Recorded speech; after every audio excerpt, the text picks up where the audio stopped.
દરેક ગર્ભવતી માતા ઈચ્છે છે કે તેની ગર્ભાવસ્થા દરમિયાન કોઈ જ કોમ્પ્લિકેશન ના થાય. હવે ગર્ભાવસ્થા એ હોર્મોન્સનો ખેલ છે. જો પ્રેગ્નન્સી દરમિયાન હોર્મોન્સને બેલેન્સ રાખી શકાય તો ચોક્કસ જ કોમ્પ્લિકેશનને અટકાવી શકાય. હોર્મોન્સ બેલેન્સ રાખવા માટે ઉપર છેલ્લી વાતો જોવા કરતાં ઊંડાણપૂર્વક અને પાયાની વાતો જો આપણે જોઈએ તો આપણા હોર્મોન્સને અસર કોણ કોણ કરે. મુખ્યત્વે 3 પાસાઓ. એક, માતાનો આહાર. બીજું, માતાની લાગણીઓ. અને ત્રીજું, માતાનું વાતાવરણ. પહેલું, માતાનો આહાર.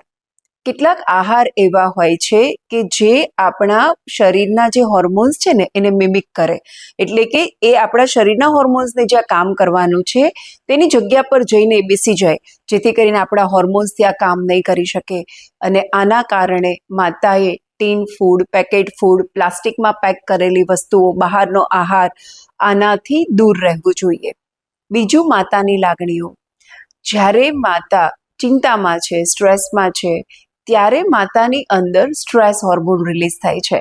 હવે આ સ્ટ્રેસ હોર્મોન પોતે તો નુકસાન કરે જ છે, પણ સાથે સાથે તે માતાના ગર્ભમાં ઉછરી રહેલા બાળકને નરીશ કરતા હોર્મોન્સની અસરકારકતા પણ ઘટાડે છે.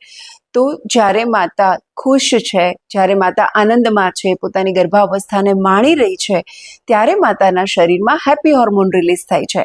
અને આ હોર્મોન જે છે તે ગર્ભમાં ઉછરી રહેલા બાળકનો ફેવરિટ હોર્મોન છે. જ્યારે આ હોર્મોન માતાના બ્લડ થ્રુ કે એમનિયોટિક ફ્લુઇડ થ્રુ બાળક સુધી પહોંચે છે તો આપણે એવું કહી શકીએ કે બાળક ખૂબ મોજમાં હોય છે. અને આ માતાનું બાળક કેવું હશે? Happy go lucky.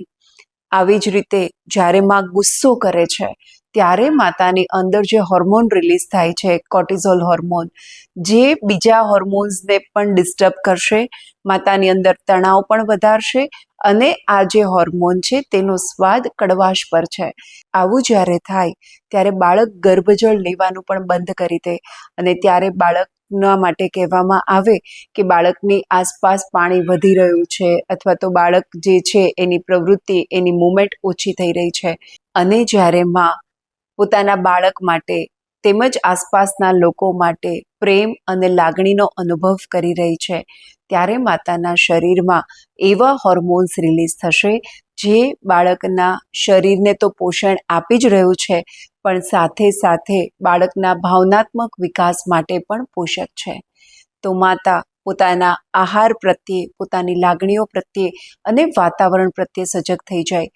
એ જ વાતાવરણમાં રહેવું જોઈએ જે વાતાવરણમાં માં શાંતિનો અનુભવ કરે છે, માં ઉત્સાહનો અનુભવ કરી રહી છે, માં ખુશી અને આનંદનો અનુભવ કરી રહી છે. આવું વાતાવરણ કયું? મંદિર, પ્રકૃતિ અને ગૌશાળા તેમજ પરિવારનું સુખદ વાતાવરણ.